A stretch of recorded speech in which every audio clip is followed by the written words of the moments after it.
Folks, we have officially won the endorsement of Bad Bunny because of the racist Puerto Rico joke Lamau. I can't, as someone who is very online and not very offline and doesn't know much about music, I can't tell you how confused I was when I first heard that. I was like, I didn't realize that Bad Bunny, I haven't followed her career in a while. I didn't realize that she'd blown up like that. He's one of the biggest Hispanic artists on the planet. I don't see race. I thought it was a guy. It is a guy. It's nothing. Never mind. Don't worry about it. Don't worry about it. It's fine. It's fine.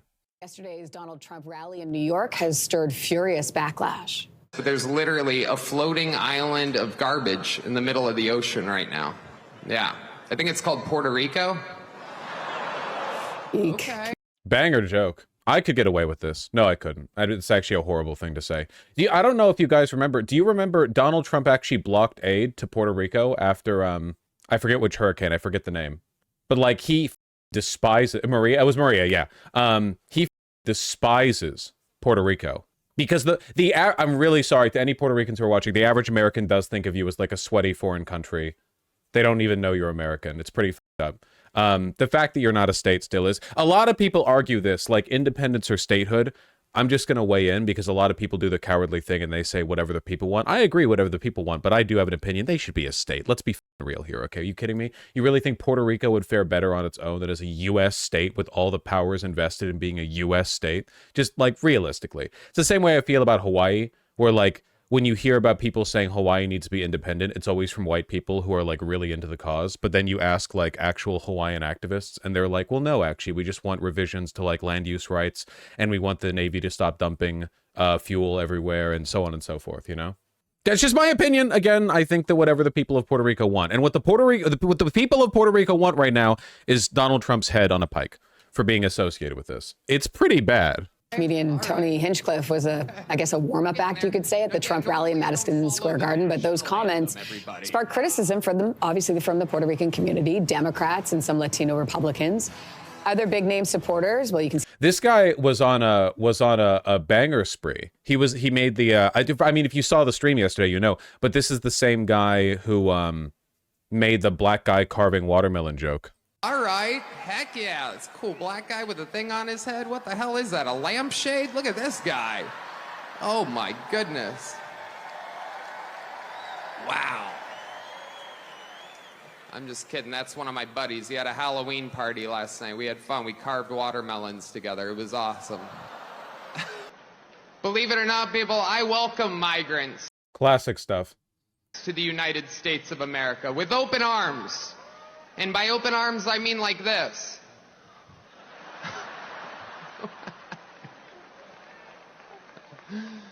It is remarkable how, and this is what I've said this so many times about conservative comedy, like that they can't be funny. They're not funny. There's a reason why conservatives aren't funny, and it's because they're too busy being bigoted to be funny. Being funny requires subversion of expectation and like lead up and build to a joke. I actually think the build up to this joke could have been pretty good. I actually kind of like that one, the open arms, but it's like this, you know? But the problem is that you're at a Trump rally. The expected point you would make would be that you hate immigrants. Like, so there's no subversion of expectation there. Like, everyone knows what you're doing, you know? The real subversion would be if you made a joke at the expense of the audience, which is what a real comedian and not a hack would do. But, right, like, we know why he's here. You know, it's wild. And these Latinos, they love making babies too. Just know that. That's true. They do. They do. There's no pulling out. They don't do that. Weak laughs from this just crowd. Like they did to our country. You're telling me something could go wrong with bringing this guy to speak at a political rally? Oh, does this guy drop bangers on the reg? Give it up for the one and only Tony Hinchcliffe.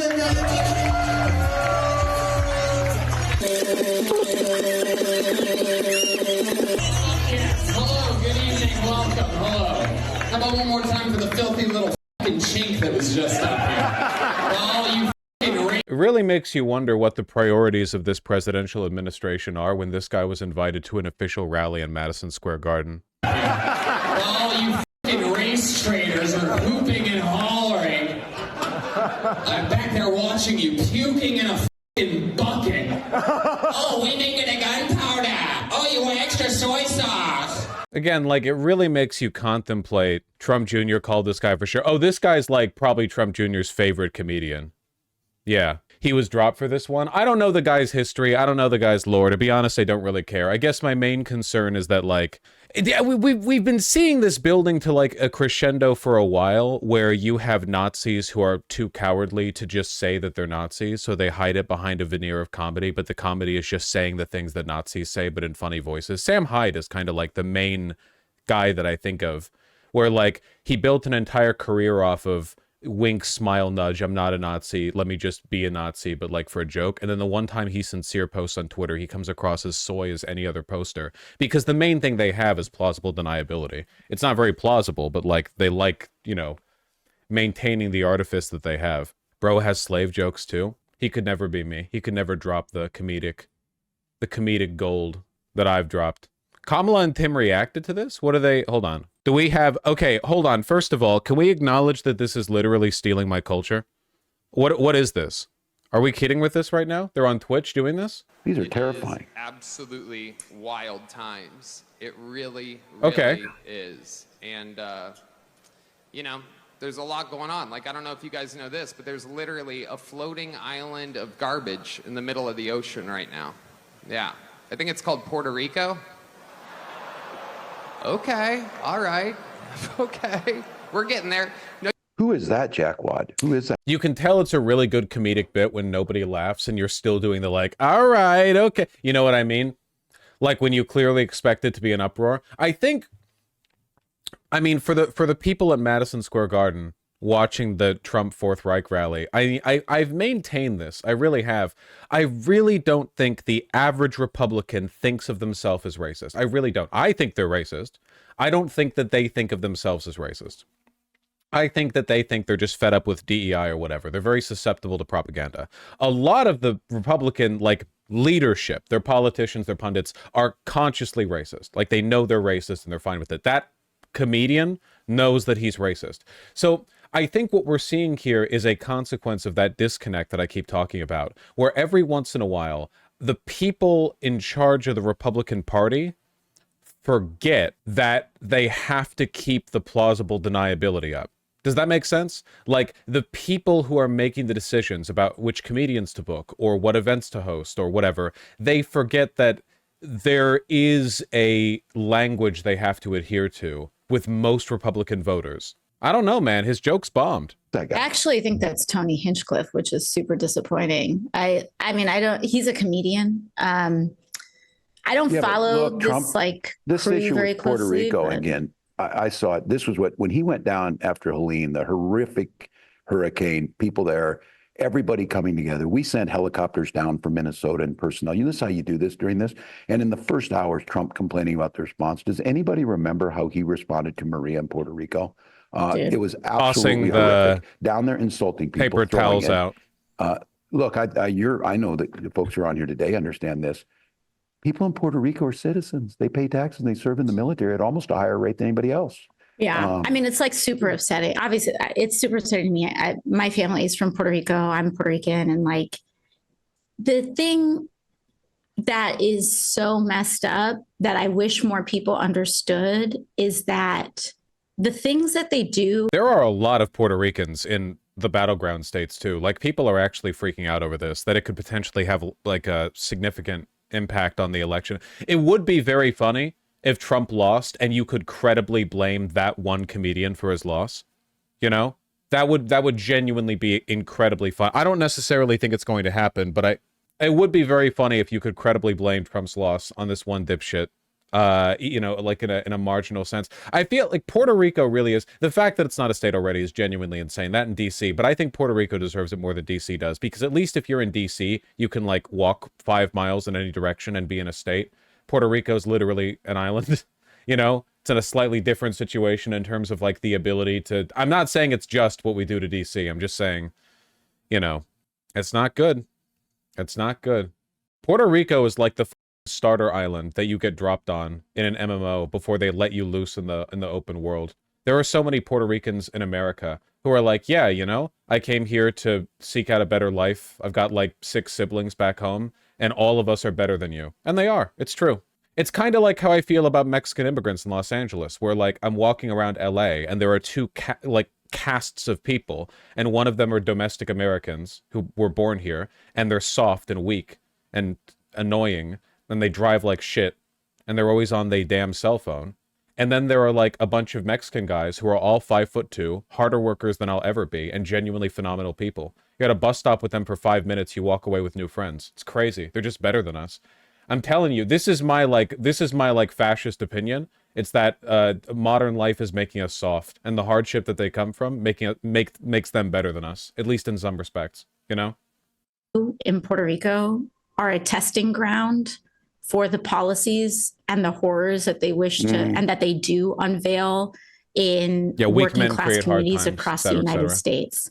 And I need people to understand that when you have some a-hole calling Puerto Rico floating garbage, know that that's what they think about you.